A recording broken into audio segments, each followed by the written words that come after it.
தலைப்பில் சில முக்கியமான செய்திகளை உங்களுக்கு மத்தியிலே ஞாபகப்படுத்தலாம் என்று நினைக்கிறேன். அன்புள்ள சகோதரர்களே, இந்த உலக வாழ்க்கை என்பது முழுமையாக எதிர்பார்ப்பில் தான் தங்கியிருக்கிறது. வாழக்கூடிய ஒவ்வொரு மனிதர்களும் ஒவ்வொரு மனிதனும் ஏதோ ஒரு எதிர்பார்ப்பு அவனது மனதிலே இருப்பதனால்தான் கொஞ்சம் நம்பிக்கையோடு வாழ்ந்து கொண்டிருக்கிறான். இது எனக்கு நிகழலாம், இது எனக்கு கிடைக்கலாம், இது எனக்கு நடக்கலாம், இந்த துன்பம் என்னை விட்டு போகலாம், இந்த கஷ்டம் என்னை விட்டு நீங்கலாம், இந்த நஷ்டம் என்னை விட்டு தூரமாகலாம் என்கின்ற ஒரு எதிர்பார்ப்பு தான் மனிதனை என்ன செய்கிறது, இந்த உலகத்தில் வாழ வைத்துக் கொண்டிருக்கிறது. இந்த மாதிரியான எதிர்பார்ப்புகள் மனிதனிடத்திலே முடிவடைகிற பொழுது, அல்லது இதற்கு பின்னால் எந்த எதிர்பார்ப்பும் இல்லை என்கின்ற ஒரு நிலை வருகின்ற பொழுது மனிதன் விரக்திக்கு ஆளாகிறான். எதிர்பார்ப்புகள் நிறைவேறாத நிலையில் அவன் ஆளாகின்ற பொழுது அவன் விரக்திக்கு ஆளாகிறான். கொஞ்சம் கொஞ்சமாக தான் வாழ்க்கையில் எதுவும் செய்ய முடியாத ஒரு நிலைக்கு என்ன செய்கிறான், ஆளாகிறான். நாளை மரணிக்கப் போகின்ற நிலையில் இருக்கின்ற ஒரு நோயாளி இடத்தில் கூட ஒரு பெரிய எதிர்பார்ப்பாக அவன் குணமடையலாம் என்பது இருக்கும். அந்த குணமடையலாம் என்ற எதிர்பார்ப்பு தான் அவனை வாழ வைத்துக் கொண்டிருக்கும், அவனை ஒரு உற்சாகமாக வைத்துக் கொண்டிருக்கும். ஒரு கவிதையிலே சொல்வார்கள், மரணத்தை ஒரு நோயாளி ஆசை வைப்பது அவனது நோய் எவ்வளவு விகாரமானது என்பதற்கு போதுமானது. ஒரு நோயாளி ஆசை வைப்பது எதை ஆசை வைப்பான் என்றால் ஆரோக்கியத்தை தான் என்ன செய்வான், ஆசை வைப்பான். தான் குணமடைய வேண்டும் என்று ஆசை வைப்பான். அப்படி இருக்கக்கூடிய ஒரு நோயாளி நான் நாளை மரணித்து விட வேண்டும் என்று எதிர்பார்த்தான் என்று சொன்னால் அந்த நோய் மிகவும் அகோரமானது என்பதற்கு அது ஒரு ஆதாரம். அந்த மரணத்தின் மூலம் அவன் என்ன செய்கிறான், அந்த நோயினதிலிருந்து நிவாரணத்தை தேடுகிறான் என்பதை, அந்த நோய் எவ்வளவு கடுமையானது என்பதற்கு என்ன ஒரு ஆதாரமாக இருந்து கொண்டிருக்கிறது. எனவே எதிர்பார்ப்புகளை பொறுத்த வரைக்கும் அதுதான் எமது வாழ்க்கை, அதுதான் எமது நம்பிக்கை. அதன் காரணமாகத்தான் இந்த உலகத்திலே நாம் வாழ்ந்து கொண்டிருக்கிறோம். சிலது பெரிய எதிர்பார்ப்புகளாக இருக்கலாம், சிலது லட்சியமான எதிர்பார்ப்புகளாக இருக்கலாம், சிலது சாதாரணமான எதிர்பார்ப்புகளாக இருக்கலாம். ஆனால் சின்ன சின்ன எதிர்பார்ப்புகளோ பெரிய எதிர்பார்ப்புகளோ இவைகள் தான் மனிதனை வாழ வைத்துக் கொண்டிருக்கின்றன. தனியே இருந்து நாம் சிந்திப்போம் என்று சொன்னால் எமது எதிர்பார்ப்புகளை எமது வாழ்க்கையுடைய விஷயங்கள்ல நம்ம பட்டியல் போடுவோம் என்று சொன்னால் பெரும்பாலும் அதிகமான எமது வாழ்க்கை போவதற்கு மிகப்பெரிய காரணமாக எது இருக்கும் என்றால் எதிர்பார்ப்பு தான். மனிதன் விரக்தி அடைவதும் எதிர்பார்த்து போன ஒன்று தன்னை விட்டு தூரமாவது, நஷ்டமடைவது, இதன் காரணமாக அவன் விரக்தி அடைகிறான். ஆனால் ஒரு முஸ்லிமை பொறுத்த வரைக்கும் இந்த எதிர்பார்ப்புகள் மிகவும் தெளிவாக இருக்க வேண்டும், மிகவும் விளக்கத்தோடு இருக்க வேண்டும். நாம் சட்டை செய்யாத ஒரு விஷயமாக இருந்தாலும் கூட நிறைய நம்ம இந்த விஷயத்திலே தெளிவாக இருக்க வேண்டும். குர்ஆனும் சுன்னாவும் இதை நீங்கள் பார்க்கலாம். அமானி என்ற வார்த்தையிலே சொல்லி காட்டுகிறது. உம்னியா என்று சொல்வார்கள் அரபில். உம்னியா என்று சொன்னால் எதிர்பார்ப்பு அப்படி என்று அர்த்தம். தமன்னி என்று சொன்னால் எதிர்பார்த்தல் என்று அர்த்தம். அமானி என்றால் எதிர்பார்ப்புகள். அல்லாஹு தாலா இந்த எதிர்பார்ப்புகளை குர்ஆனிலே பல இடங்களில் விமர்சித்த அமைப்பில் தான் அல்லாஹு தாலா பேசுகிறான், அதை கண்டித்த அமைப்பில் தான் அல்லாஹு தாலா பேசுகிறான். தில்க அமானியுஹும் என்று அல்லாஹ் யூத கிறிஸ்தவர்களை பற்றி சொல்கிற நேரத்தில் அல்லாஹு தாலா தில்க அமானியுஹும், இது அவர்களது எதிர்பார்ப்பு, அவர்களது வீணான கற்பனைகள் என்று அல்லாஹு தாலா சொல்றார். கற்பனை என்றாலே அது எதிர்காலத்தை குறிக்கக்கூடிய ஒரு அம்சம். யாருடைய, யூதர்களுடைய வீணான ஒரு எதிர்பார்ப்பு இது என்று அல்லாஹு தாலா சொல்லுகின்றார். அதாவது யூதர்களாக இருந்தவர்களை தவிர வேறு யாரும் சொர்க்கம் நுழைய மாட்டார்கள் என்று அவங்க சொல்றாங்க. அப்ப அதை அல்லாஹு தாலா சொல்லிவிட்டு தில்க அமானியுஹும், இது அவர்களது எதிர்பார்ப்பு, கற்பனையான வீணான ஒரு எதிர்பார்ப்பு என்று அல்லாஹு தாலா சொல்லி காட்டுகிறான். அதே போல வமின்ஹும் உம்மியூன லா யஅலமூனல் கிதாப இல்லா அமானி, அவர்களிலே அதாவது சில எழுத வாசிக்க தெரியாத மக்கள் இருக்கிறார்கள். அஹ்லுல் கிதாபிலே வேதக்காரர்களே, அவர்கள் இந்த வேதத்தை கற்பனையாகவே தவிர அறிய மாட்டார்கள். இப்படி இருக்கும் இப்படி இருக்காது என்று கற்பனையாகவே தவிர அவர்கள் அதை அறிந்து கொள்ள மாட்டார்கள். இப்படி இருக்கலாம் இப்படி இருக்கும் என்ற எதிர்பார்ப்பு மட்டும்தான் அவங்கள்ட்ட என்ன செய்யும், இருக்கும். இந்த அளவுல தான் அவங்களுடைய அறிவே என்ன செய்கிறது, இருக்கிறது. அப்படியே அல்லாஹு தஆலா கற்பனை அறிவுதான் என்று சொல்லி காட்டுகிறான். எனவே குர்ஆனிலே நாங்கள் பார்க்கிற நேரத்தில் அந்த அமானி என்ற வார்த்தை அல்லாஹு தஆலா ஒரு கற்பனைக்குரிய விஷயமாக, ஒரு விமர்சிக்கக்கூடிய ஒரு விஷயமாக அல்லாஹ் ரப்புல் ஆலமீன் இந்த அமானி என்ற வார்த்தையை குர்ஆனிலே சொல்லி காட்டுகிறான். அதே போல ஹதீதுகளிலும் நம்ம பார்க்கிற நேரத்தில் இந்த உம்னியா என்பது உலக நோக்கில் சொல்லப்படுகின்ற பொழுது நிறைய விமர்சனத்துக்கு உரிய அமைப்பில் அல்லாஹ்வும் தூதரும் என்ன செய்திருக்கிறார்கள், பயன்படுத்தி இருக்கிறார் என்பதை பார்க்கிறோம். அன்புள்ள சகோதரர்களே, இதுல நாங்க மூன்றாவதாக தெரிந்து கொள்ள வேண்டிய விஷயம், இந்த உம்னியா மனிதனுக்கு உள்ள அந்த எதிர்பார்ப்பு என்பது ஒரு முஃமினுடைய விஷயத்தில் மிகவும் கவனமாக இருக்க வேண்டும். ஒரு முஃமினுடைய விஷயத்தில் மிகவும் சிந்தனையோடு இருக்க வேண்டும். ஒரு முஃமினுடைய எதிர்பார்ப்பு என்பது உலகம் சார்ந்ததாக இருக்கக்கூடாது. வாழ்க்கை என்பது உலகம் சார்ந்ததாக இருக்கும். வாழ்க்கை என்பது உலகம் சார்ந்ததாக இருக்கும். அவன் ஆசை வைப்பான், எதிர்பார்ப்பான், இதில் சந்தேகம் கிடையாது. ஆனால் இந்த உலகத்திலே அவன் வைக்கக்கூடிய எந்த எதிர்பார்ப்புகளுடைய இறுதி நிலையும் உலகம் சார்ந்ததாக என்ன செய்யக்கூடாது, இருக்கக்கூடாது. உதாரணமாக, தான் ஒரு வீடை கட்ட வேண்டும், தன் பிள்ளைகளுக்கு நல்ல கல்வி கொடுக்க வேண்டும், தன் குடும்பத்துக்கு ஒரு நல்ல திருமணத்தை முடித்து வைக்க வேண்டும், ஒரு நல்ல வாழ்க்கை வாழ, இந்த எதிர்பார்ப்பு இதான் மனிதனுடைய எதிர்பார்ப்பு. இந்த எல்லா எதிர்பார்ப்புக்கு பின்னாலும் அவனிடத்திலே அதை முக்கம்மிலாக பூர்ணப்படுத்தக்கூடிய ஒரு சரியான ஒரு எதிர்பார்ப்பு இருக்க வேண்டும். அது என்ன என்பது ஒரு முஃமின் தெளிவாக இருக்க வேண்டிய இடம். என்ன அந்த எதிர்பார்ப்புகளுக்கு பின்னால் அவர்கள் இந்த உலகத்திலே இப்படி வசதியாக வாழ்வதின் ஊடாக மார்க்கத்தை கடைபிடித்து, மார்க்கத்தை மார்க்கத்துடைய ஒழுக்கத்தை பேணி, உறவுகளை பேணி, சச்சரவுகளில் ஈடுபடாமல், பிறரிடத்தில் கையேந்தாமல், இந்த மாதிரியான ஒரு வாழ்க்கை முறை அவர்கள் வாழ வேண்டும் என்ற ஒரு நல்ல எதிர்பார்ப்பு அவர்கள்ட்ட என்ன செய்ய வேண்டும், இருக்க வேண்டும். வெறுமனே இந்த உலகம் சார்ந்ததான ஒரு எதிர்பார்ப்பாக அதை என்ன செய்யக்கூடாது, இருக்கவே கூடாது. ஒரு முஃமினுடைய உம்னியா அது மிக முக்கியமானது. அவனுடைய எதிர்பார்ப்பில் அவன் இருக்கக்கூடிய ஒரு அம்சத்தில் அவன் அதை மிகவும் கவனமாக கையாள வேண்டும். எந்த இடமாக இருந்தாலும் சரி, ஒரு அல்லாஹு தாலா இந்த உலகத்துடைய எதிர்பார்ப்புகள் எல்லாவற்றையும் கற்பனையாகவே அல்லாஹு தாலா சொல்கிறான். அந்த எதிர்பார்ப்புகள் எல்லாம் அல்லாஹு தாலா அதாவது அவனுடைய எண்ணங்கள் தவறான எண்ணங்கள் என்று சொல்றான். யஹ்சபு அன்னமாலஹு அஹ்லதா, அவன் தனது பொருளாதாரம் தன்னை இந்த உலகத்தில் நிரந்தரமாக வைக்கும் என்று எண்ணிக்கொள்கிறான். மனிதன் நினைக்கிறான் தனது பொருளாதாரம் தன்னை நிரந்தரமாக இந்த உலகத்திலே வைத்து விடும் என்று நினைக்கிறான். அல்லாஹ் தஆலா கண்டிக்கிறான். அப்படி என்றால் இந்த உலகத்தில் யாருமே பொருளாதாரம் தன்னை நிரந்தரமாக வைக்கும் என்று எதிர்பார்ப்பது இல்லை. ஆனா செயல்பாடு என்ன செய்கிறது, அவனை நிரந்தரமாக இந்த உலகத்தில் வைப்பது போலதான் அவனது செயல்பாடுகள் இருக்கின்றன. அவனது செயல்பாடுகள், நம்ம போடக்கூடிய அத்திவாரங்கள், நம்ம கட்டக்கூடிய கட்டிடங்கள், நம்ம அதாவது வைக்கக்கூடிய விஷயங்கள்லாம் பார்த்தா இவர் நிரந்தரமா இந்த உலகத்தில் என்ன வாழ போறார் போலதான் என்ன செய்யும், அது இருக்கும். அப்ப ஒரு முஃமின் அதை என்ன செய்யணும், துடை தெரிந்து விட வேண்டும். அவனுடைய செயல்பாடுகள் ஒரு ஈமானிய செயல்பாடுகளாக இருக்க வேண்டும். முடிவு மறுமையை சார்ந்ததாக இருக்க வேண்டும். எதை எதிர்பார்த்து விட்டாலும் அதுக்கு பின்னால் எனக்கு ஒரு தீன் உண்டு, அதுக்கு பின்னால் எனக்கு ஒரு மார்க்க விளக்கம் உண்டு. ரசூலுல்லாஹி ஸல்லல்லாஹு அலைஹி வஸல்லம் அவர்கள் சஅத் ரலியல்லாஹு அன்ஹு இடத்துல சொல்கின்ற பொழுது என்ன சொன்னார்கள், சொத்துக்களை விட்டு செல்லுங்க. எதற்காக? பிறரிடத்தில் யாசகம் கேட்காமல் இருப்பதற்காக. ஒரு நல்ல மார்க்க ஒரு நோக்கத்தை நம்ம அதுக்கு பின்னால சேர்த்துக் கொள்ள வேண்டும். எந்த ஒரு எதிர்பார்ப்பை செய்தாலும் சரி, திருமணம் முடிக்கிற டைம்ல ரசூல் ஸல்லல்லாஹு அலைஹி வஸல்லம் ஒரு எதிர்பார்ப்பை சேர்க்கிறார்கள். என்ன? திருமணம் முடிப்பதே உலகத்துக்கு, மார்க்கத்துக்காக திருமணம் முடிக்கிறது உலகத்துக்கு. ஆனா ரசூலுல்லாஹ் உலக மார்க்க எதிர்பார்ப்பை சேர்த்தார்கள். என்ன? நீங்கள் மார்க்கப்பட்டுள்ள ஒரு பெண்ணை என்ன செய்யுங்க, திருமணம் முடித்துக் கொள்ளுங்கள், அது உங்களுக்கு வெற்றியை கொண்டு வந்து என்ன செய்யும், தரும். பொருளாதாரத்தை தேடக்கூடிய ஒரு மனிதன் பொருளாதாரத்தை உலகத்துக்காகத்தான் தேடுவான். அப்படி தேடக்கூடிய ஒரு மனிதன் அதை முக்கம்மிலாக என்ன செய்ய வேண்டும், அதிலே ஒரு மார்க்க எண்ணத்தை என்ன செய்ய வேண்டும், அவன் ஏற்படுத்திக் கொள்ள வேண்டும். இந்த மாதிரியான எதிர்பார்ப்புகள் நம்மிடத்திலே வருகிற நேரத்தில் ஒரு முஃமினுடைய எதிர்பார்ப்பு வீணான, தவறான, கேவலமான எதிர்பார்ப்பாக என்ன செய்வதில்லை, மாறுவதில்லை என்பதை நாம் புரிந்து கொள்ள வேண்டும். அன்புள்ள சகோதரர்களே, இந்த தமன்னி எதிர்பார்ப்பு என்பது ஒரு முஃமினிடத்தில் என்றைக்கும் இந்த உலகத்தில் இறுதி நிலைக்கு என்ன செய்யாது, கொண்டு போகாது. இமாம் அஹ்மத் இப்னு ஹம்பல் இடத்திலே கேட்கிறார்கள், மத்தா யஸ்தரிஹுல் முஃமின், ஒரு முஃமின் எப்பொழுது நிம்மதி அடைகிறான், ஒரு முஃமின் எப்பொழுது நிம்மதி அடைகிறான்? இந்த கேள்விக்கு யாருக்காவது உலக பதில் ஒன்று வருமாக இருந்தால் அவர் தனது எதிர்பார்ப்புகளிலே, ஆசைகளிலே ஈமானிய ஆசையில் இல்லை என்று அர்த்தம். ஒரு முஃமின் எப்பொழுது நிம்மதி அடைகிறான், என்ற வீட்டை கட்டி முடிஞ்சோடனே தான் நான் நிம்மதி அடைவேன் ஒரு முஃமின் சொன்னான்னு வைங்களேன், அது உலக வார்த்தை என்ற அடிப்படையில், சாதாரணமாக பேச்சு என்ற அடிப்படையில் அது சரியாக இருக்கலாம். ஆனால் ஒரு ஈமானிய விளக்கத்தோடு அந்த வார்த்தையை அவன் சொல்வானாக இருந்தால் 100% பிழையான வார்த்தை. நான் என் பிள்ளைகள் எல்லாம் திருமணம் முடித்து கொடுத்த பின்னால நான் என்ன செஞ்சிருவேன், நிம்மதி அடைந்து விடுவேன். என் வாழ்க்கை கொஞ்சம் பிரச்சனைகள் இருக்கு, இவைகள்லாம் முடிந்த பின்னால நான் நிம்மதி அடைந்து விடுவேன். ஒரு முஃமின் என்ன செய்ய மாட்டான், பதில் சொல்ல மாட்டான். மத்தா யஸ்தரிஹுல் முஃமின், ஒரு முஃமின் எப்பொழுது ஓய்வு பெறுகிறான்? அஹ்மத் பின் ஹம்பல் சொல்கிறார் ரஹ்மஹுல்லாஹ், இந்த அவ்வலி கதமின் யதஅஹா ஃபில் ஜன்னah, சொர்க்கத்தில் அவன் வைக்கக்கூடிய முதல் காலடியில் தான்.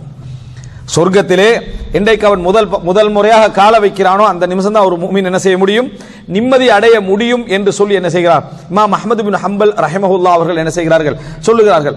அப்போ ஒரு முஃமினுடைய அந்த மனநிலை எப்படி இருக்கும் என்பதை அந்த செய்தி என்ன செய்கிறது, சொல்லி காட்டுகிறது. இதான் ஒரு முஃமினுடைய சிந்தனையாக எது.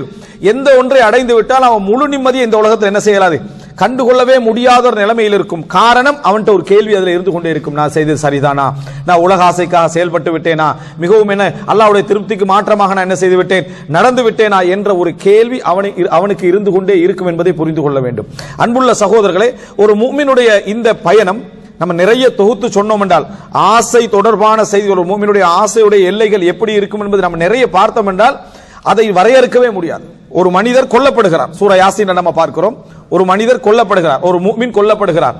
அதாவது இஸ்லாத்தை எட்டி வைத்ததன் காரணமாக அவரை கொன்று விடுகிறார்கள் அந்த சமுதாயத்தினர். கொன்றுவிட்ட அந்த மனிதர் சொர்க்கத்துக்குள்ள அதாவது நுழையுமாறு சொல்லப்படுகிறது. ஏன்னா ஒரு ஷஹீதுக்கு எந்த கேள்வி கணக்கும் இல்லை, அவர் அந்த நிமிடமே என்ன செய்கிறார், சொர்க்கம் நுழைகிறார். அப்ப கீலது குலில் ஜன்னா, சொர்க்கத்திற்கு நுழைந்து விடுங்கள் என்று சொல்லப்பட்டது. உடனே அவர் என்ன செஞ்சார், ஒரு முஃமினுடைய வேலை தமன்னி, எதிர்பார்ப்பு, ஆசை. கால யாலைத்த கௌமி யஅலமூன், என் சமுதாயம் இதை அறிந்து கொள்ள கூடாதா.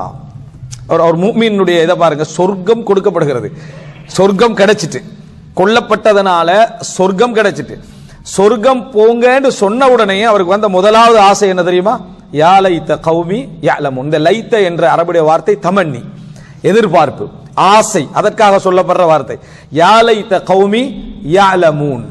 உலக அழிவுல ஒரு காஃபிர் என்ன சொல்ல வார்த்தை, யாலைத்தனி குந்து துராபா, நான் மண்ணாக போயிருக்க கூடாதா, நான் ஒரு உயிரினமாகவே வாழ்ந்திருக்க கூடாது, அப்படியே மண்ணாக என்ன செஞ்சிருக்கணும், நான் போயிருக்க வேண்டும். அல்லது எனது இறுதி நிலை நான் எப்படி இத்து போயிருந்தேனோ அதே போல நான் போயிருக்க வேண்டும். அவன் எதிர்பார்ப்பு. ஆனா ஒரு முஃமினுடைய எதிர்பார்ப்பு, கீலது குலில் ஜன்ன கால யாலைத்த கௌமி யஅலமூன், சொர்க்கத்திற்கு நுழைங்க என்று சொல்லப்பட்ட உடனே எனது சமுதாயத்தினர் அறிந்து கொள்ள கூடாதா, என் சமுதாயத்தினர் அதை தெரிந்து கொள்ள கூடாதா. அல்லாஹு ரப்புல் ஆலமீன் என்னை இந்த இடத்திலே சொர்க்கத்திற்கு நுழைத்து வஜஅலனி மினல் முக்ரமீன், அல்லாஹ் என்னை சங்கைப்படுத்தி விட்டான்.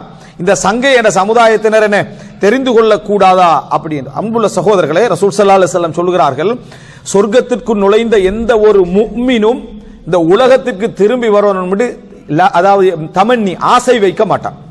ஏன்னா ஒரு முஃமினுடைய உயர்ந்த லட்சியமே என்ன, சொர்க்கம் தான். சுவர்க்கம் கிடைத்த எந்த ஒரு முஃமினும் திருப்பி இந்த உலகத்துக்கு வரணும் என்று ஆசை வைக்க மாட்டான். இல்ல ஷஹீத், ஷஹீதை தவிர. யாரை தவிர, ஷஹீதை தவிர. அவனுக்கு கொடுக்கப்படக்கூடிய அஜ்ரை பார்த்து விட்டு திருப்பி நான் இந்த உலகத்திற்கு வந்து மறுபடி கொல்லப்பட்டு மறுபடி சொர்க்கம் சென்று மறுபடி இந்த உலகத்திற்கு வந்து பலமுறை அல்லாஹ்வுடைய பாதையில் நான் ஷஹீதாக வேண்டும் என்று ஆசை வைப்பான் என்று சொல்லி ரசூலுல்லாஹி ஸல்லல்லாஹு அலைஹி வஸல்லம் என்ன செய்தார்கள், சொன்னார்கள். அன்புள்ள சகோதரர்களே, ஒரு ஆசையுடைய, ஒரு முஃமினுடைய ஆசையுடைய வடிவத்தை தெரிந்து கொள்ள இந்த செய்திகள் நமக்கு ஒரு அடிப்படையாக இருக்க வேண்டும். ஒரு முஃமினிடத்தில் இருக்கக்கூடிய உம்னியத், அந்த எதிர்பார்ப்பு என்பது மிக கவனமாக இருக்க வேண்டும். உலகத்தை பொறுத்த வரைக்கும் அதை சொல்வார்கள், மின் ரூசி அம்வாலில் மஃபாலிஸ், முஃப்லிஸ்கள், வங்குரோத்துக்காரர்கள், நஷ்டவாளிகள் இருக்கிறாங்களே, அவர்களுடைய மொத்த மூலதனமே எதிர்பார்ப்புகள் தான் சொல்லுவாங்க. நஷ்டவாளிகளுடைய மொத்த மூலதனமே என்ன, இந்த எதிர்பார்ப்புகள் தான்.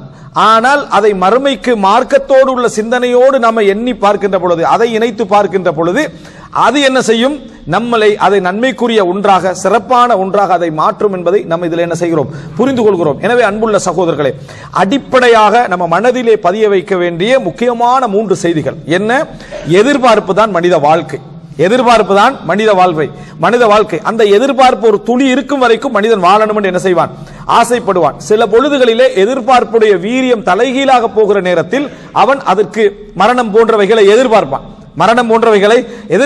வாழ்க்கையுடைய அந்த நம்பிக்கை என்ன அவனுக்கு இல்லாமல் போகிற நேரத்தில், அத ரசூலுல்லாஹ் இன்னொரு செய்தியிலே சொல்றாங்க, யமுரு ரஜுலு பி கபரி அஹிஹி ஃபயகூலு யா லைதனி மகானஹு வமா பிஹி ஹுப்புல் ஆখিরা. ஒரு மனிதன் தனது சகோதரனுடைய கபருக்கு பக்கத்தால நடந்து செல்வான், நான் அந்த இடத்துல இருக்க கூடாதான்னு நினைப்பான், ஆனா அவனுக்கு மறுமை பற்றி எந்த ஆசையும் இருக்காது. ரசூலுல்லாஹ் எப்படி சொல்றாங்க, மறுமை பற்றி ஆசையால நான் மரணித்திருக்கவே நினைக்க மாட்டான், உலக கஷ்டத்தால நினைப்பான். எதால நினைப்பான், உலகத்துடைய கஷ்டத்தால நான் அந்த இடத்துல இருக்க கூடாதா என்று ஆசை வைப்பான். ஆனா அவனுக்கு மறுமை பற்றி எந்த சிந்தனையும் என்ன செய்யாது, இருக்காது. எனவே அன்புள்ள சகோதரர்கள், முதல் அடிப்படை மனிதனுக்கு எதிர்பார்ப்பு என்பதுதான் வாழ்க்கையானது. உலகம் சார்ந்திருக்கிற நேரத்தில் அது பெரும்பாலும் நஷ்டத்துக்குரிய, வீணான, கற்பனைக்குரிய ஒரு செய்தியாகத்தான் என்ன செய்கிறது, சொல்லப்படுகிறது. இரண்டாவது, ஒரு முஃமினிடத்தில் எந்த ஒரு எதிர்பார்ப்பாக இருந்தாலும், உலக ரீதியான எந்த ஒரு எதிர்பார்ப்பாக இருந்தாலும் அதில் மார்க்க இலக்கு இறுதியாக இருக்க வேண்டும். உலக எதிர்பார்ப்பாக இருந்தாலும் கூட மார்க்க இலக்கு என்ன செய்ய வேண்டும், அவனுக்கு எப்பொழுதுமே இறுதியாக இருக்க வேண்டும். மூன்றாவது, ஒரு முஃமினுடைய எதிர்பார்ப்புகள் மார்க்கம் சார்ந்த ஈமான் சார்ந்த எதிர்பார்ப்புகள் சொர்க்கம் நுழைந்தாலும் என்ன செய்யாது, அவைகள் நிறுத்தப்பட மாட்டாது, இருந்து கொண்டே இருக்கும் என்பதை நம்ம படித்த இந்த செய்திகளூடாக நம்ம புரிந்து கொள்கிறோம். அல்லாஹ் ரப்புல் ஆலமீன் எண்ணங்களால் எம்மை அழகாக்கி, எதிர்பார்ப்புகளால் எம்மை பூரணமாக்கி, சிறப்பான வழியில் இந்த மார்க்கத்தை புரிந்து நடக்கக்கூடிய மக்களாக எம் அனைவரையும் ஆக்கியருள் புரிவானாக.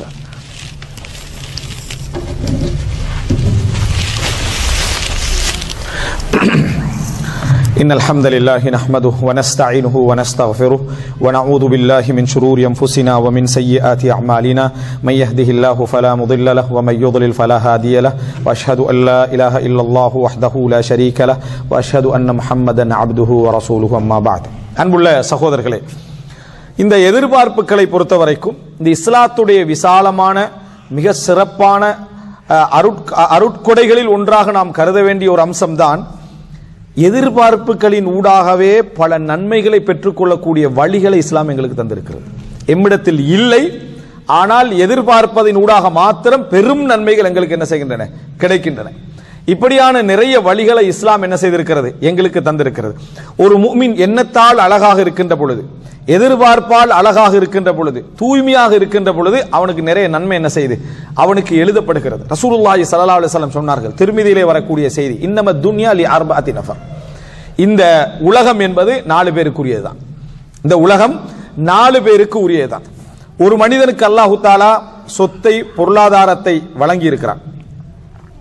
அதை ஆசைப்படுகின்ற விதத்தில் 2 பேர், விதத்தில் 2 பேர், இந்த 4 பேருக்கு தான் இந்த உலகம். ஏன்னா உலகத்தில் எல்லாருக்கும் பொருளாதாரம் கொடுக்கப்பட்டிருக்கும், அதே நேரம் பொருளாதாரம் கிடைக்காத ஒரு பகுதியினரும் என்ன செய்வாங்க, இருக்கும். அந்த அளவுக்கு பொருளாதாரம் கிடைக்காத நபர்கள், அதை நல்ல வழியில் செலவழிக்கின்றவர்கள், கெட்ட வழியில் செலவழிக்கின்றவர்கள் 2 பகுதிகளாக என்ன செஞ்சிருவாங்க, போய்விடுவார்கள். ரசூல் ஸல்லல்லாஹு அலைஹி வஸல்லம் சொல்றாங்க, ஒரு மனிதனுக்கு அல்லாஹ் தஆலா சொத்தை கொடுத்திருக்கிறான், பொருளாதாரத்தை கொடுக்கிறான். அவர் அல்லாஹ்வுடைய பாதையில், அல்லாஹ்வுடைய பாதையிலே யுன்ஃபிகுஹு ஆனா அல்-லைலி வன்-நஹார், பகலிலும் இரவிலும் செலவழிச்சுக்கிட்டே இருக்கிறார். ஜகாத்து கடமை போக குடும்பத்துக்கு செலவழிக்கிறார், உறவுகளுக்கு செலவழிக்கிறார், அடுத்த வீட்டுக்கு செலவழிக்கிறார், கஷ்டப்பட்டவருக்கு செலவழிக்கிறார், மார்க்க பணிகளில் செலவழிக்கிறார், செலவழிச்சுக்கிட்டே இருக்கிறார் அல்லாஹ்வுடைய பாதையில். அல்லாஹ்வுக்காக அல்லாஹ்வுடைய பாதையில் செலவழித்துக் கொண்டே இருக்கிறார். இது எதிர்பார்ப்பு அவருடைய சொர்க்கம் தான், அவர் செலவழிச்சுக்கிட்டு இருக்கிறார். ஆனா இன்னொரு மனிதருக்கு அது இல்லை, இன்னொரு மனிதருக்கு அது இல்லை. அவரால் என்ன செய்ய முடியும், எதிர்பார்க்கத்தான் முடியும். அவர் நினைக்கிறார், இந்த மாதிரியான பொருளாதாரம், இந்த மாதிரியான சொத்துக்கள் எனக்கு இருக்கும் என்றால் நானும் இதை போல என்ன செய்வேன், செலவழிப்பேன், நானும் இதை போல கொடுப்பேன் என்று உண்மையாக நினைக்கிறார். இந்த நினைப்புல 2 வகை இருக்கு. கிடைக்காதவன் பெரும்பாலும் நினைப்பான், கிடைத்த பின்னால மாறிடுவான், அதைத்தான் அல்லாஹ் தஆலா லிமா தகூலூன மா லா தஃஅலூன், நீங்கள் செய்ய முடியாததை செய்யாததை ஏன் சொல்லுகிறீர்கள், பொறவு செய்ய போறதில்லை ஆனா இப்ப செய்வேன்னு சொல்றது ஏன் சொல்லுகிறீர்கள் அல்லாஹ் தஆலா என்ன செய்றான், கேட்கிறான். பெரும்பாலும் இல்லாதவர்கள் என்ன செய்வாங்க, இருந்தா செய்வேன்னு சொல்லுவார்கள், அதுல உண்மையாளர்களாக இருக்க மாட்டார்கள் என்பதற்கு என்ன ஆதாரம் என்றா, இப்ப இருக்கிறதுல செய்ய மாட்டான், என்ன செய்ய மாட்டான். நான் நிறைய கிடைச்சா நிறைய செய்வேன் என்றவன் கொஞ்சம் கிடைக்கிற டைம்ல செஞ்சுக்கிட்டு இருப்பான். இப்பொழுது தர்மம் செய்யுங்கன்னு சொல்லப்பட்ட உடனே மனசுல நம்ம பெரும்பாலும் என்ன நினைப்போம் தெரியுமா, தர்மம் செய்யுங்கன்னு சொன்னேன் கிடைச்ச உடனே செய்வோம், இருக்கிறது செய்ய மாட்டான், ஏன்னா போதாத நினைப்பான். இருக்கிறதை இல்லாத பொழுதுகின்ற பொழுது, இல்லாத சூழ்நிலையிலும் அவன் செய்கின்ற பொழுதுதான் அவனுக்கு என்ன செய்கிறது, அந்த கூலி அவனுக்கு வருது, அந்த அருளையும் அல்லாஹ் தஆலா செய்கிறான். ஒருத்தன்ட்ட வந்து ஒரு தர்மம் செய்ய சொல்லப்படுகிறது, அவன்கிட்ட இருக்கிறதே 100, அவன் வந்து அந்த 100 தேவைக்கு குறைவாகவே இருக்கிறது, இருந்தாலும் அதுல இருந்து 20 30 அல்லாஹ்வுடைய பாதையிலே குடும்பத்துக்கு அவன் செலவழிக்கிறான்டா, இவன் செலவழிப்பான்றது விளங்கு. ஏன்னா இல்லாத நேரத்திலும் செலவழிக்கக்கூடிய வேட்கை அவனுக்கு என்ன செய்கிறது, இருந்து கொண்டிருக்கிற, இவன் செலவழிப்பான். கிடைச்சா செய்வேன்னு சொல்லக்கூடியவர் இருந்தா இப்ப செய்யலேண்டா, இவர் கிடைச்சாலும் என்ன செய்ய மாட்டாரு, செய்ய மாட்டார் அடையாளம் அது. அப்ப நம்ம உண்மையா இருக்கிறோமா இல்லையான்றதை யாரா டெஸ்ட் பண்ணிக்கொள்ளணுமாக இருந்தா நம்ம எப்படி இருக்கிறோம்னு பார்த்தா சரி. நான் வந்து எனக்கு பணம் கிடைச்சா அது கிடைச்சா அல்லாஹ்வுடைய பாதையில செலவழிப்பேன் கொடுப்பேன் என்று ஆசைப்படக்கூடியவர்கள் இப்ப இருக்கிறதுல நீ என்ன செய்யறான்னு பாரு, எவ்வளவு செய்யறான்னு பாரு, உன் தகுதிக்கு மீறி கஷ்டப்பட்டு செய்யறியான்னு பாரு. அப்ப அல்லாஹ் தஆலா நீ ஒரு பள்ளமாக இருக்கிறாய், உனக்கு ஒரு பாலத்தை அமைப்பான், அல்லாஹ் தஆலா ஒரு பாலத்தை அமைப்பான். இல்லை என்றால் அல்லாஹ் தஆலா என்ன செய்ய மாட்டான், தரமா. இதுதான் மிக முக்கியமான விஷயம். அப்ப அந்த மனிதருக்கு இருக்கிறது, இவரிடத்துல இல்லை, இவர் உண்மையாக ஆசை வைக்கிறார், யா அல்லாஹ் அவருக்கு கிடைச்ச மாதிரி எனக்கு கிடைச்சா நான் வந்து நிறைய செய்வேன். அவர் ஒரு பள்ளி வாயில் கட்டுவேன், மதரசாக்களுக்கு உதவி செய்வேன், குர்ஆன் அதாவது ஹதீஸ் மொழிபெயர்ப்புகளை நான் வெளியிடுவேன், அந்த விஷயங்களை செய்வேன் என்று நன்மைகளை நிறைய எதிர்பார்க்க, இரத்த உறவுகளை கவனிப்பேன், சொந்த பந்தங்களை கவனிப்பேன், கஷ்டப்பட்டவர்களை கவனிப்பேன் ஆசை வைக்கிறார். ரசூலுல்லாஹ் சொன்னாங்க, ஹும் ஃபில் அஜ்ரி சவா, கூலியில் அவர்கள் இருவரும் சமமானவர்கள். இந்த செலவழிக்கிறவரும் இருந்தா செலவழிப்பேன் ஆசை வச்சாரே ஒரு முஃமின், அவரும் கூலியில் சமமானவர்கள் ரசூல் ஸல்லல்லாஹு அலைஹி வஸல்லம். அப்படி என்றால் பொருளாதாரத்தை அவனுக்கு கொடுத்ததும் இவனுக்கு கொடுக்காம இருந்ததும் அல்லாஹ் தஆலா தான். கொடுத்ததால அவன் செலவழிக்கிறான், கொடுக்கவில்லை, இவரால் செலவழிக்க முடியவில்லை. ஆனா இருந்தா நான் செய்வேன் அவர்கள் நினைத்தார்கள் என்றால் அவர்கள் கூலியில என்ன சமமானவர்கள் என்று ரசூலுல்லாஹி ஸல்லல்லாஹு அலைஹி வஸல்லம் சொன்னார். இன்னொரு மனிதனுக்கு அல்லாஹ் தஆலா பொருளாதாரத்தை கொடுத்திருக்கிறான், அவர் கெட்ட வழியிலே செலவழிக்கிறார். இன்னொருவருக்கு பொருளாதாரம் இல்லை, அவர் நினைக்கிறார் எனக்கு இந்த பொருளாதாரம் இருக்குமாக இருந்தால் அவனை போல நான் என்ன செஞ்சிருப்பேன், நல்லா வந்து மார்க்கத்துக்கு முரணான விஷயங்களை நினைக்கிறாரு, அப்படி போயிருப்பேன், இந்த மாதிரி நடந்திருப்பேன், இதுக்கு செலவழிச்சிருப்பேன், அதுக்கு கொடுத்திருப்பேன். அவர் என்ன செய்யறாரு, ஆசை வைக்கிறார். வல் கல்பு யதமன்னா வயஹ்வா, ஆசை வைக்கிறார். ஹும் ஃபில், அதாவது அவர்கள் ரசூல் ஸல்லல்லாஹு அலைஹி வஸல்லம் சொன்னார்கள், அவர்கள் தண்டனையிலும் அவர்கள் சமமானவர்கள், அவர்கள் தண்டனையிலும் சமமானவர்கள் என்று ரசூலுல்லாஹி ஸல்லல்லாஹு அலைஹி வஸல்லம் சொன்னார்கள். இந்த 4 பேருக்கும் தான் இந்த உலகம் என்றார்கள், இந்த 4 பேருக்கும் தான் இந்த உலகம் என்றார்கள். அப்போ ஒரு முஃமினுக்கு வழங்கப்பட்ட வாய்ப்பை பாருங்க, எதிர்பார்ப்புகள் மூலம் இல்லாத பொருளாதாரத்தில் செய்யாத அமல்களில் எல்லாம் நமக்கு என்ன செய்கிறது, நன்மை கிடைக்கிறது. ஒரு முஃமினுடைய எதிர்பார்ப்பு அந்த மாதிரி இருக்குமாக இருந்தால் எப்பொழுதும் நல்ல விஷயங்களை காணுகிற நேரத்தில் பொறாமைப்படாமல், ரசூல் ஸல்லல்லாஹு அலைஹி வஸல்லம் என்ன சொல்றாங்க, பொறாமை ஒரு மனிதனுடைய அனுமதிக்கப்பட்ட பொறாமை கூட எதுல வருகிறது, லா ஹசத இல்லா ஃபித்னத்தைன், தமன்னில தான் வருது, எதிர்பார்ப்புல தான். 2 விஷயத்திலே தவிர பொறாமை இல்லை, ஒன்று இல்ம், 2வது பொருளாதாரம். கொடுக்கப்பட்டிருக்கிறார் ஒருவர், இவருக்கு கிடைக்கல, அதுல ஒருத்தர் பொறாமைப்படுறாரு, இருந்தா நானும் என்ன செஞ்சிருப்பேன்டா, அதுல பொறாமை அனுமதி என்று என்ன செய்கிறது வருகிறது என்றால் எதிர்பார்ப்பு. ஒரு முஃமின் எதிர்பார்ப்புகளால் பல நன்மைகள் அவனுக்கு என்ன செய்யப்படும், எழுதப்படும் என்பதை பார்க்கிறோம். ரசூலுல்லாஹி ஸல்லல்லாஹு அலைஹி வஸல்லம் பாருங்க, இந்த மாதிரியான எதிர்பார்ப்புகளை வெளிப்படுத்துவது, நல்ல விஷயங்கள் எதிர்பார்ப்புகளை வெளிப்படுத்துவது செய்ய தூண்டும். ரசூல் ஸல்லல்லாஹு அலைஹி வஸல்லம் சொல்றாங்க, எனக்கு உஹது மலை அளவுக்கு தங்கம் இருந்தாலும் 3வது நாள் அதில் எந்த ஒன்றும் என்னிடத்தில் எஞ்சி இருப்பதை நான் விரும்ப மாட்டேன். உஹது மலை அளவுக்கு எனக்கு தங்கம் இருக்குது, விடுகின்ற 3வது நாள் எனக்கு அதில் எந்த ஒன்றும் எஞ்சி இருப்பதை நான் என்ன செய்ய மாட்டேன், விரும்ப மாட்டேன். இல்லா ஷைஉன் அர்சுதுஹு லிதைனின், கடன் கொடுப்பதற்காக நான் எதிர்பார்த்து வைத்திருப்பதை தவிர ரசூலுல்லாஹி அலைஹி வஸல்லம். மற்ற எல்லாத்தையும் என்ன செஞ்சிருவேன், அல்லாஹ்வுடைய பாதையிலே நான் செலவழித்து விடுவேன். இல்லை, ஆசை வைக்கிறார், கூலியில ரசூல் ஸல்லல்லாஹு அலைஹி வஸல்லம் என்ன செய்வார்கள், சமமானவர்களாக மாறுவார்கள். உமர் இப்னு கத்தாப் ரலியல்லாஹு அன்ஹு அவர்கள் மரண படுக்கையில ஒரு வேதனைப்பட்டார்கள், தமன்னி, ஒரு ஆசை, நான் இந்த பொறுப்புகளையும் எடுக்காமல் எந்த ஒன்றுமே செய்யாமல் அதாவது இந்த விஷயங்கள் எல்லாம் நான் தலையிட்டு இருக்காமல் எனக்கு எதிராகவோ எனக்கு சார்பாகவோ இல்லாமல் மரணம் என்னை வந்தடைந்திருக்க கூடாதா என்று ஆசை வைக்கிறேன். நான் அதாவது எந்த ஒன்றையும் பொறுப்பெடுக்கல, பொறுப்பெடுத்தா நிறைய நன்மையும் இருக்குது, பொறுப்பெடுத்தா நிறைய நன்மைகளும் இருக்குது, அதே நேரம் பொறுப்புல தவறு விட்டா நிறைய தீமைகளும் இருக்குது. 2மே இல்லாத நிலைமையில மௌத்து எனக்கு என்ன வந்திருக்க கூடாதா ஆசை வைக்கிறார்கள். யார், உமர் இப்னு கத்தாப் ரலியல்லாஹு அன்ஹு அவர்கள். ஒரு முஃமினுடைய சப்ஜெக்ட்ல அந்த சிந்தனை இருந்து கொண்டே இருக்கும், எதனால், எதற்கு, எப்படி, அப்படின்னு. என்னை கொன்றவர் யாருன்னு பாருங்கன்றாங்க. அவருடைய எதிர்பார்ப்பு என்ன, முஸ்லிமா இருக்க கூடாது, எனக்கு கை வைத்தவர் ஒரு முஸ்லிமாக இருக்கக்கூடாது. ஏன் முஸ்லிமாக இருக்கக்கூடாதுன்னு நினைக்கிறார் தெரியுமா, அவர் பாவியாவார் என்பதற்காக, அவர் பாவிதான், குத்தியவர் பாவியாவார் என்பதற்காக அல்ல, நான் கடமையில் குறை செய்திருப்பதற்கு அடையாளமாக நினைச்சார்.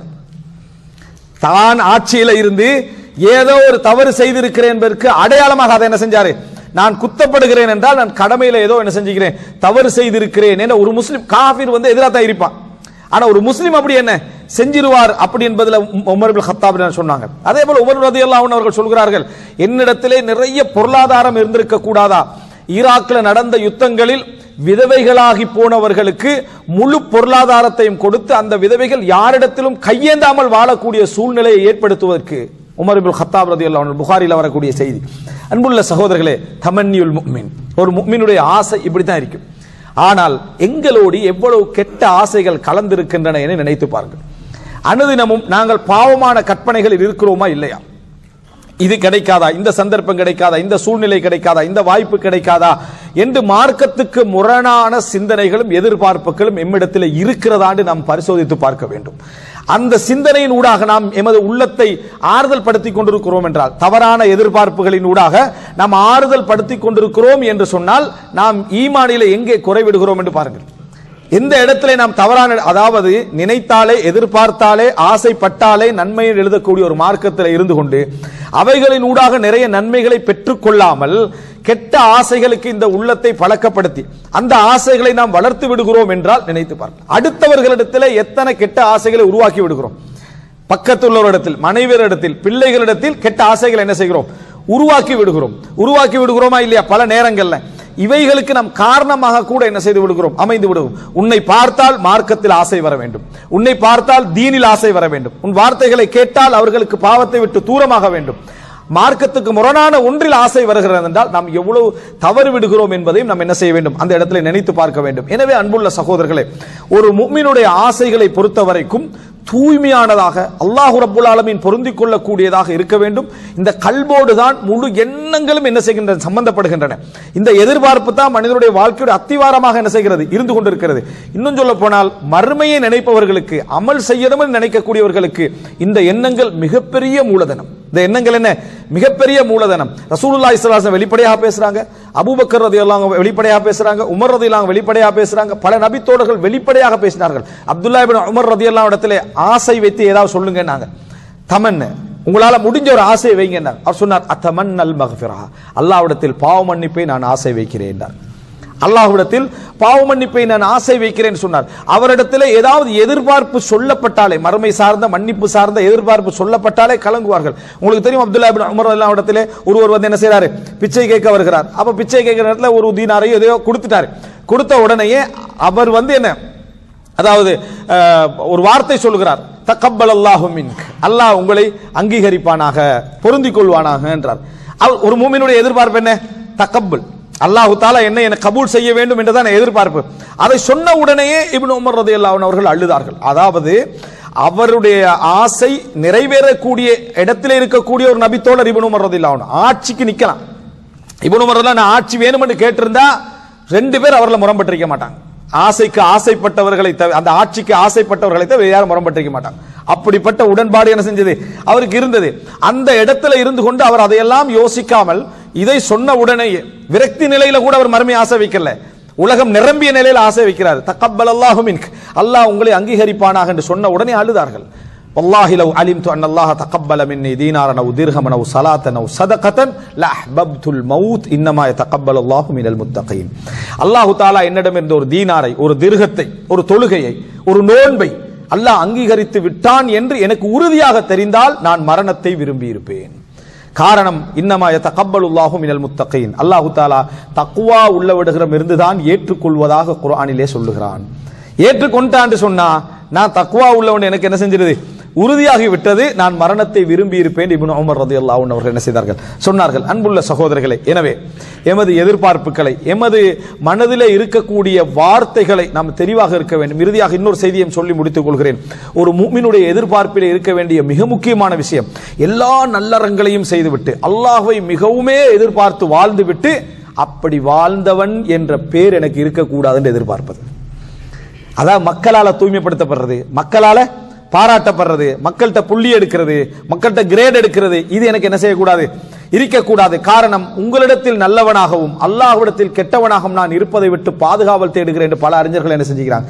சொல்லி இருக்கிறாங்க. ஏன்னா அல்லாஹ்விடத்தில் ஒரு கணக்கு ஒன்றைக்கும், மக்கள்கிட்ட ஒரு கணக்கு ஒன்றைக்கும். ஆயிஷா ரலியல்லாஹு அன்ஹா சொன்னார்கள், நான் மரணித்தால், அதாவது அபூபக்கர், உமர், உஸ்மான் ரலியல்லாஹு அன்ஹு அவங்க அடக்கப்பட்ட இடத்துல ஒரு இன்னொரு இடம் இருக்கும். இங்கிருந்து பாத்தீங்க, நம்ம முன்னோக்கி பார்க்கக்கூடிய இடத்துல இருந்து பார்த்தோம்னா அடுத்ததாக இன்னொருவர் அடக்கலாம், அடுத்தாக என்ன செய்யலாம்? இன்னொருவர் அடக்கலாம். ஆயிஷா ரலியல்லாஹு அன்ஹா அங்க அடக்கப்படணும் என்ற ஒரு ஆசை, எதிர்பார்ப்பு என்ன செஞ்சது? அவங்களுக்கு இருந்தது. இருந்தாலும் மரண நேரத்தில் சொன்னார்கள், என்னை அங்கே அடக்க வேண்டாம், என்னை முஸ்லிம்களுடைய பக்கையிலே என்ன செய்து விடுங்கள்? அடக்கி விடுங்கள். லா உஸக்கா, மக்கள் என்னை தூய்மைப்படுத்துவதை நான் விரும்பவில்லை. நான் மரணத்துக்கு பின்னால தூய்மைப்படுத்தப்படுவதை நான் விரும்பவில்லை.